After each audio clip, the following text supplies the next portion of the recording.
quando eu era novo convertido, eu estava uma vez em Belo Horizonte e a gente teve um culto maravilhoso, a presença de Deus. Sabe aquele culto que você...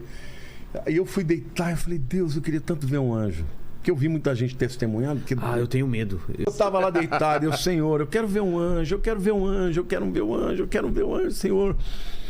De repente eu senti um arrepio do meu lado aqui e o Espírito falou assim, pode virar, porque ele está aí. Me deu um pavor. Passaram muitos anos, um dia eu estava na minha casa, eu levantei, eu senti vontade de orar, fui para o meu escritório. Eu me dobrei o joelho, fiquei orando, fiquei falando com Deus, e eu comecei a sentir uma presença maligna. Vilela. E quanto mais eu orava para aquele demônio ir embora, mais eu sentia a presença dele. E aquilo foi crescendo de um tal jeito, e eu me lembrei daquela experiência que eu tinha pedido para Deus tirar. Naquela hora, eu falei, Deus, eu nunca mais eu vou temer. Quanto mais eu orava para aquele demônio ir embora, mais eu sentia a presença dele. E aquilo foi crescendo de um tal jeito, e eu me lembrei daquela experiência que eu tinha pedido para Deus tirar. Naquela hora, eu falei, Deus, eu nunca mais eu vou temer.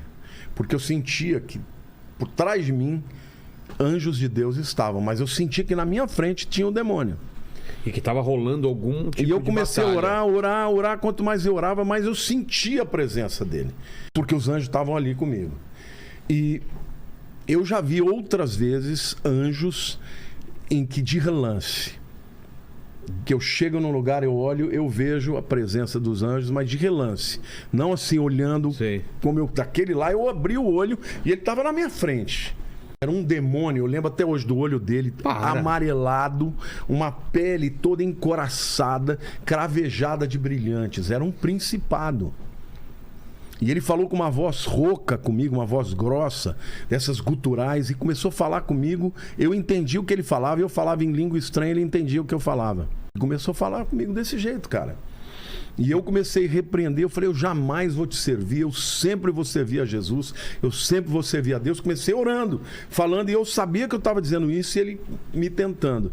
Aí chegou uma hora, eu senti que Deus estava me dando vitória, e ele foi levado para o fundo do meu escritório, entrou no meio da estante. Quando eu saí dali, andei um corredor grande, cheguei lá no meu quarto, a Lília estava de joelhos, ela falou assim, esse quarto está infestado de demônios. Ela não sabia de nada do que eu tinha experimentado. Mas eu vi com os olhos abertos. Foi a única vez que eu vi um demônio com os olhos abertos. Mas aquele dia eu senti a proteção de Deus.